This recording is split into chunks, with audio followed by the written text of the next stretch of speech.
Hola, muy buenas tardes. En este primer video de la materia de Fundamentos de Geotecnia, la unidad que vamos a revisar es la 3. En la primera vimos lo que era una inducción, introducción al curso. En la segunda unidad fue algo de exploración y muestreo, los tipos de suelos y rocas. Y en esta tercera unidad lo que nos corresponde ver es las relaciones peso-volumen.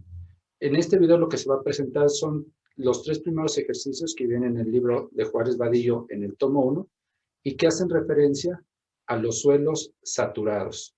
Me parece que es hasta el ejercicio 5 y ya después vendrían los suelos parcialmente saturados.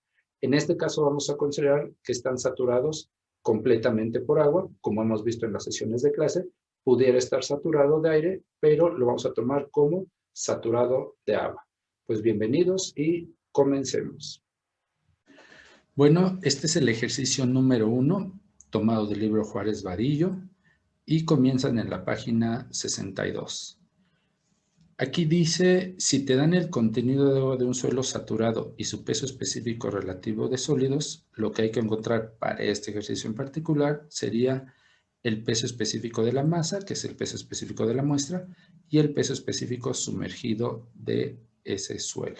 Entonces, dentro de los datos que nos podemos encontrar serían estos que nos dicen aquí, que es el contenido de agua, el relativo de sólidos, que lo vamos a entender como un GS o SS es lo mismo. Y otro dato que se nos da, no hay que pasarlo desapercibido, es que es un suelo saturado. Vamos a ver a partir del ejercicio 5 qué diferencias hay si fuera parcialmente saturado. Estas fórmulas las tienen ya en los apuntes de Classroom, en el apartado de formulario, el cual nos dice que el contenido de agua es igual al peso del agua entre los sólidos y la densidad de sólidos, peso de los sólidos, entre volumen de sólidos por el peso específico del agua. Todos estos son los datos del problema.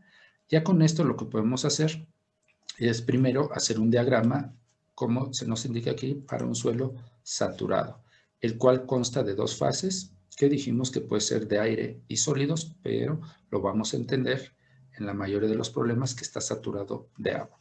Tenemos por un lado los pesos tanto del agua como los sólidos y del otro el volumen del agua, el volumen de los sólidos, lo cual lo constituye el volumen de la muestra y el peso de la muestra, la suma de estos dos. Entonces, para empezar a atacar este problema, vamos a fijarnos en el dato que se nos da, que es el contenido de agua, este de aquí, nos dan la densidad de sólidos y este es como que un nuevo término, el peso específico del agua, que no aparece implícito aquí en el texto, pero que nosotros siempre lo tenemos a la mano. Entonces, una vez que ya tenemos este contenido de agua conocido, así nos lo dicta el problema, podemos hacer uno cualquiera de estas dos cantidades. Vamos a hacer el peso de los sólidos 1 porque es una cantidad que no va a variar. El peso del agua sí pudiera hacerlo. La densidad de sólidos no nos conviene hacer uno cualquiera de estos porque involucra tanto peso como volumen. A diferencia del contenido de agua, nada más está del lado de los pesos. Entonces, como que un primer procedimiento sería yo escoger ese valor unitario que carece de dimensiones en cualquiera de estos casilleros, que para este caso, por darme el contenido de agua, acabamos de decir que sería bueno poner el peso de los sólidos 1. O sea, meterle aquí el 1 y por lo tanto, el peso del agua ahora sería W porque este valor yo lo fijé a 1. Entonces hacemos 1 el peso de los sólidos, aquí yo le pongo un 1 y de esta manera ahorita yo ya puedo encontrar cuánto vale el peso del agua con esta expresión despejando el valor respectivo, ¿no? Aquí el peso del agua va a ser W, no va a ser peso del agua, sino ahora se va a llamar W. Entonces, peso del agua es igual a W y lo cual lo coloco. Después, ¿cómo paso de pesos a volúmenes? Para este problema en particular, sería con el peso específico del agua, que aquí lo tengo, puedo despejar el volumen de agua. Entonces, este pasa multiplicando, este dividiendo, y me quedaría el peso del agua, que ya lo conozco que vale W, entre el peso específico del agua. Ese sería como un tercer paso, utilizando la definición de peso específico del agua, despejo el volumen del agua y de esta manera tengo el valor del volumen de agua como contenido de agua entre el peso específico del agua. Por último, otro dato que se me da es el peso específico relativo a sólidos que no lo he utilizado. Pues aquí se antoja que me falta el volumen de sólidos para este diagrama y lo puedo despejar de aquí. Este pasa multiplicando, este dividiendo y el peso de los sólidos yo lo fijé desde un inicio que valía 1, entonces aquí me quedaría 1 entre la densidad de los sólidos por el peso específico del agua cuando éste ya lo despeje, ¿no? Entonces, utilizando la definición de densidad de sólidos, despejo el volumen de sólidos y me queda lo que acabo de decir.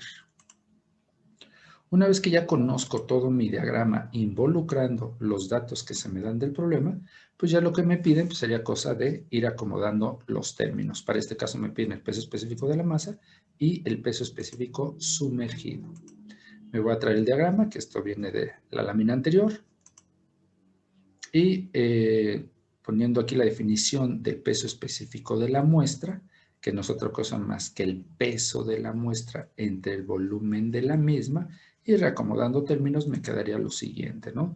Aquí sería 1 más W, que es lo que aparece aquí arriba, y acá abajo, aquí ya lo puse en fracciones para que se vea más claro, contenido de agua entre el peso específico del agua, que es este primer término, más este de acá.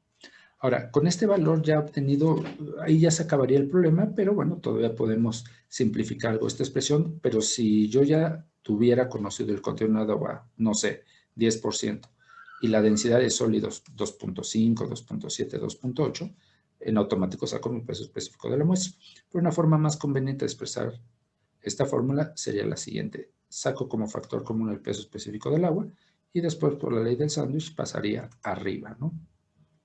Entonces me queda 1 más W entre W, que ya se fue este peso específico del agua, más 1 entre, ahora sí que la inversa de la densidad de sólidos y el peso específico del agua arriba. ¿Por qué es conveniente tenerlo así? Digo, aquí no pasa nada, sustituyo bien y no hay ningún problema. Pero aquí tengo la ventaja que todo este valor es adimensional. Quien me va a dar las unidades del peso específico de la muestra sería qué valor de peso específico del agua vas a utilizar o cuál es el que se te esté pidiendo. Por último, el peso específico sumergido del suelo, por definición, es el peso específico de la muestra, que en este caso ya lo acabamos de sacar, menos el peso específico del agua. Esta fórmula la vamos a ocupar mucho cuando veamos la unidad referente al cálculo de presiones por peso propio del suelo. Entonces, como ya tengo el peso específico de la muestra, este de aquí, que resulta ser esta expresión roja, le resto el peso específico del agua y en automático tendría mi siguiente incógnita, que es el peso específico sumergido del suelo. Y con esto se terminaría el ejercicio. Ahora, el libro nada más de estos dos. Si alguien preguntara, oiga, profe, ¿puedo sacar la relación de vacíos? Sí. Ya teniendo este diagrama, puedes sacar lo que tú quieras. La relación de vacíos sería el volumen de vacíos, que es esta expresión, el contenido de agua entre el peso específico del agua, entre el volumen de sólidos. Y también aplicando la ley del sándwich, esto pasa multiplicando y con eso tendrías tu relación de vacíos. La porosidad de la misma manera y el grado de saturación. Aunque en clase vamos a ver qué pasa en particular si obtenemos de aquí el grado de saturación. Vamos a pasar al ejercicio número 2. Y aquí nos dice, dados la porosidad y el contenido de agua, hay que determinar la densidad de sólidos. Ahora esta es la incógnita, no es dato, pero me dan también la porosidad. Entonces hay que tener a la mano las fórmulas de porosidad, que en este caso es volumen de vacíos de la muestra, y el contenido de agua lo acabamos de ver en el ejercicio anterior, y otro es que es un suelo saturado. Tenemos nuestras dos fases como en el problema número 1, y aquí lo podemos resolver tipo como el anterior, haciendo uno el peso de los sólidos porque se puede, porque me están dando este dato, pero también para ver otra variante, puedo utilizar la porosidad. ¿Por qué? Porque está nada más del lado de los volúmenes. Si ustedes me preguntan cuál sería bueno hacer uno, la respuesta sería el volumen de la muestra, ahora lo voy a hacer uno. Si alguien lo quiere hacer haciendo el peso de los sólidos 1, sustituyendo valores ya reales nos va a dar el mismo, eso es obvio, pero las expresiones pueden cambiar, pues porque uno te fuiste por el lado del contenido de agua y en el otro, que vamos a ver ahorita, sería por el lado de la porosidad. Entonces, como parte de la solución, lo primero que podemos hacer es hacer o suponer el volumen de la muestra 1, ¿en dónde? En este diagrama. Entonces, 1 ahora va a ser el volumen de la muestra. Observo mi expresión de porosidad. Si yo hice 1 el volumen de la muestra, el volumen de vacíos resulta ser la porosidad N. O sea que aquí yo le voy a poner N.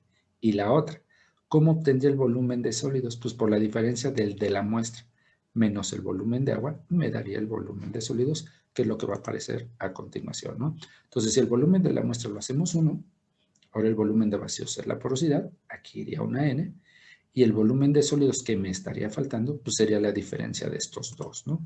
Entonces aquí tenemos N Y por lo tanto, este casillero sería 1 menos n, me daría mi volumen de sólidos. ¿Cómo me paso ahora del lado izquierdo al lado derecho? Pues tipo como lo hicimos en el ejercicio anterior. Voy a ocupar el peso específico del agua, que aquí no lo puse como dato.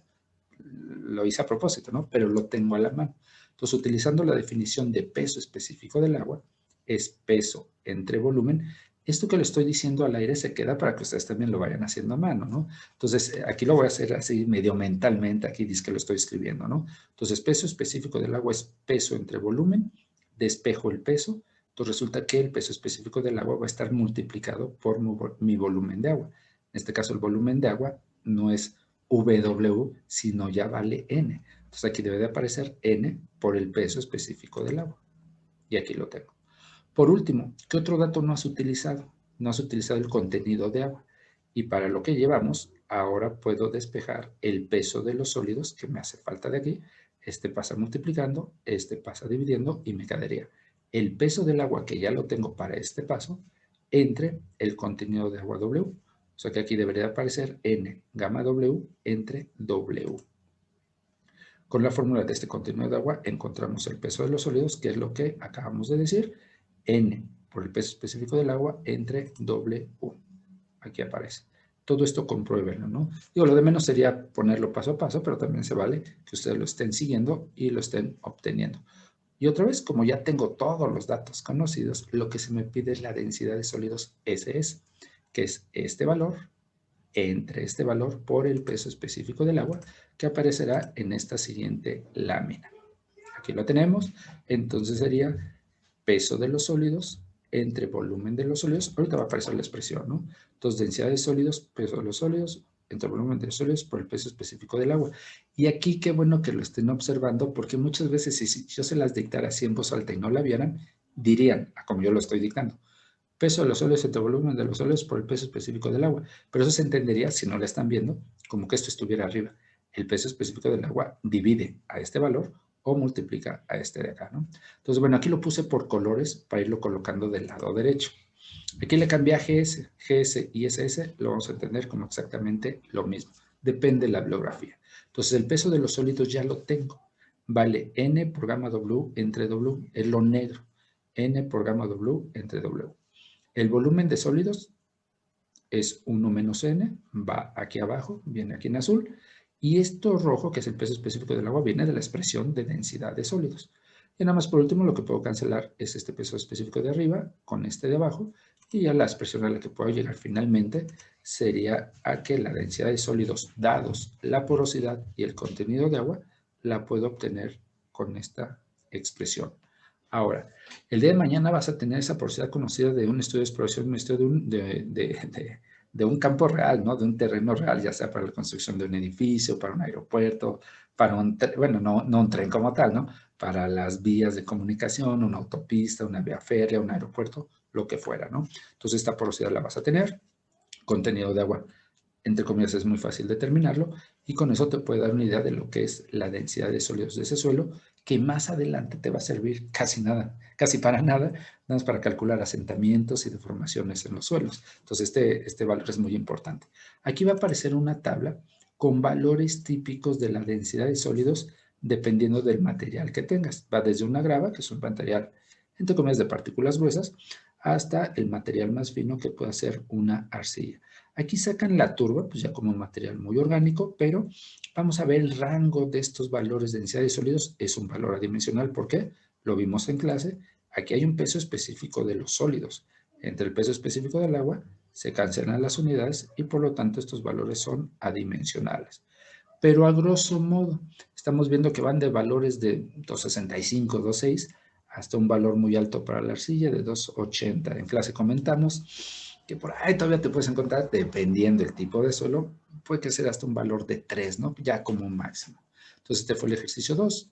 En el 3, a pesar de que ya nos dan valores numéricos, todavía lo puedo resolver en términos de letras y hasta el final sustituir estos para encontrar la densidad de sólidos ya en letras, no en términos, perdón, ya en número, no en términos de letras. Entonces, dentro de los datos que tenemos, una es que es un suelo saturado. Dijimos que los primeros 5 acomodados así en el medio son de suelos saturados. Los últimos 5 serían suelos parciales. Entonces, bueno, es un suelo saturado. Tengo el peso específico húmedo, 2050 kilogramos metro cúbico, es este gamma M, y el contenido de agua. Lo que sí me pide es encontrar el relativo de sólidos tipo, como lo que vimos en la lámina anterior o en la tabla respectiva. Por cierto, esa tabla se tomó del libro de Abraham Díaz de Mecánica de Suelos. Después se los voy a mostrar en clase. Muy buen libro, por cierto, ¿eh? Entonces tenemos un suelo saturado, 2 fases. Los primeros 5 problemas van a ser así, de 2 fases. Digo, y esto va a depender cómo lo encuentren realmente allá afuera en campo, ¿no? El suelo puede estar parcialmente saturado o saturado. La exploración y muestreo les indicará cómo viene su suelo. Entonces, al tener esto, otra vez aparece el contenido de agua, puedo hacer uno el peso de los sólidos y resolverlo como el ejercicio número 1. Aquí ya no me voy a detener mucho porque ya se realizó en nuestro primer problema, ¿no? Entonces, dijimos que podemos hacer uno el peso de los sólidos, por lo tanto, si yo hice uno acá, el peso del agua es igual al contenido de agua. ¿Cómo me pasé del peso del agua al volumen de agua? Con el peso específico del agua y me quedaba que era W entre gamma W. Ahora, para este paso yo no puedo utilizar, como lo hice en el 1, la densidad de sólidos conocida, no, es el incógnito. Entonces, hasta aquí yo ya le pararía. Ya utilicé mi contenido de agua, ya utilicé el peso específico del agua, pero hay otra cosa que no has utilizado, tu peso específico de la muestra. ¿De aquí qué puedes sacar? El peso de la muestra ya lo tienes, es 1 más W. El gamma M es el dato conocido. De ahí puedes despejar el volumen de la muestra. O sea que este volumen de la muestra sería despejado de aquí. Otra vez se queda para que ustedes lo despejen. Pues simplemente este pasa multiplicando. Este video me quedaría peso de la muestra entre gamma M. O sea, 1 más W entre gamma M, ¿no? Entonces utilizo el gamma M para despejar el volumen de la muestra y me quedaría como este 1 más W entre gamma M. Por diferencia de estos dos, obtengo el volumen de sólidos. ¿Por qué voy a necesitar el volumen de sólidos? Porque me están pidiendo la densidad de sólidos, ¿no? Entonces hago la diferencia de este menos este, pues es este valor que está acá. Entonces, por diferencia del volumen de la muestra menos el volumen de vacíos, obtenemos el volumen de sólidos. Y ya apareció. Ya tengo todo, pues que lo que falta, pues encontrar esta densidad de sólidos como la división de esto entre este valor por el peso específico del agua abajo, o dividido este 1 entre el peso específico del agua por cuestión de la fórmula, ¿eh? Entonces, sustituyendo los valores obtenidos en la fórmula de densidad de sólidos, aquí va a aparecer, densidad de sólidos es, peso de los sólidos es 1 entre este valor, pero aquí ya viene en fracción, ¿no? Entonces, 1 más W entre gamma M es este, menos contenido de agua entre el peso específico del agua por el peso específico del agua. Este aparece de la fórmula de densidad de sólidos. Sustituyendo los valores, ahora sí, digamos, si no me hubieran dado este valor de 2050 y este de 23%, nada más en términos de letras, hasta aquí terminaría y esto ya está bien. Como si me dan valores numéricos, nada más hay que sustituirlo. Eso sí, cuidando las unidades. Vamos a suponer que alguien no muy observador tipo como el profesor, dice, pues el contenido de agua lo puse bien, punto 23, eso está bien, va en decimales, no en porcentaje. Mi peso específico de la muestra 2050, también esto está bien. Y el peso específico del agua aquí, estoy siguiendo esta expresión, lo pongo de 1, que 1 puede ser una tonelada metro cúbico, lo cual también está bien. El resultado me daría primero negativo, cosa que eso no puede pasar, eso sería algo ilógico. O sea, matemáticamente puede pasar, físicamente no en los suelos. La otra, 435. Yo diría en que acabamos de quedar con los valores que vimos anteriormente. Este es un valor alto. Entonces, algo estuvo mal aquí. A pesar de que se ve bien, algo está mal. ¿Qué sería lo que está mal? Que este 1 está en tonelada metro cúbico y este 2050 está en kilogramos metro cúbico. O sea que esto es incongruente. Lo veo desde la fórmula. Por ahí en clase uno de sus compañeros preguntaba, oiga, profe, ¿las unidades del peso específico de la muestra deben de ser iguales a las del agua? Exactamente, estoy de acuerdo, sí. Hay que homogeneizar, ¿no? Entonces esto está mal. Entonces le ponemos un tachezote, ¿no? Eso no puede aparecer, ¿no? ¿Qué sería lo correcto? ¿Quieres sustituir este 2050? Está bien, pero aguas, tu peso específico del agua tendría que estar en las unidades correspondientes, que serían kilogramo metro cúbico, que para este caso son 1000. Vean la diferencia, ya no es negativo, y es un valor de 2,7, que si medio ojos cerrados yo les preguntaría qué tipo de suelo es, ¿sería más granular o más fino? Por lo poquillo que vimos de la lámina anterior, tiende a ser entre un limo y una arcilla, y si me apuran tantito, a lo mejor es un suelo arcilloso. Ahorita a priori, entonces esto está bien, pero también la otra. Oiga, profe, si yo sí quiero utilizar este 1 que es una tonelada de metro cúbico, entonces cámbiame las unidades de tu peso específico de la muestra. De manera muy sencilla, no lo expreses en kilogramo metro cúbico, mejor en tonelada metro cúbico, y ahí sí se va a dejar. Entonces, en este caso le dejo el 1, que así comencé en este rojo, pero hago mi cambio de 2050 a 2.05 tonelada metro cúbico. Esto sí es congruente y tu densidad de sólidos es bastante aceptable de 2.7. Bueno, entonces esperemos el segundo video donde vendrán otra tanda de 3 ejercicios y por último otros de 3 que serían ya solos parcialmente saturados y con eso terminamos esta serie de videos para el tema de relaciones peso-volumen.